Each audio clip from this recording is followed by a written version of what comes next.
Asylum seeker says his soul is destroyed after living in hotel for 5 months.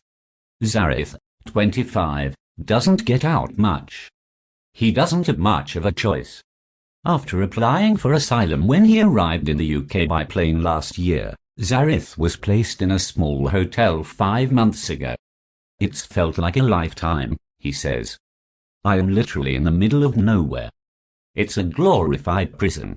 How do you cultivate friendships and relationships? I'm sort of like an alien. They call us aliens in America. He spent Christmas alone in his cramped room, taking a walk to see the cows that graze the fields around his accommodation. I don't understand why they put me in the middle of nowhere, he says of the Home Office. It's as if they're trying to crush me. My soul is destroyed. I need civilization. Considering he fled his home to embrace who he is, a gay man, his life in the UK isn't quite what he imagined. Applying for asylum in the UK was somewhat eye-opening for Zareth, he says. It was degrading and quite horrendous. He now lives on about £8 a day, a cash allowance that the Home Office gives asylum seekers waiting for the outcome of their claim as they legally can't work. That's quite generous, he jokes. You can really go to town on that. At least, if Zareth can actually get to town. The closest pharmacy to him is in a town a 2-hour walk away from him.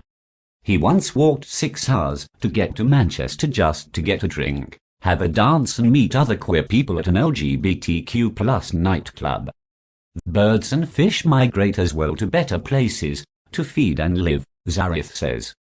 UK residents migrate as well for economic reasons, but we don't hear about that because they're expats. The tabloids, the right wing, they try to instill fear that we are being invaded. It's all political mileage that we are subjected to. The result of this kind of talk can turn deadly, Zareth says.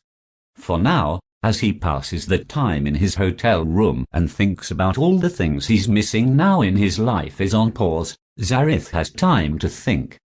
He thinks about what being granted asylum in the UK would mean to him and the things he could finally do. I'd pop the champagne, he says, and keep working on the people who need a voice. We want to contribute, he adds. We want to create change, create a kind and compassionate community.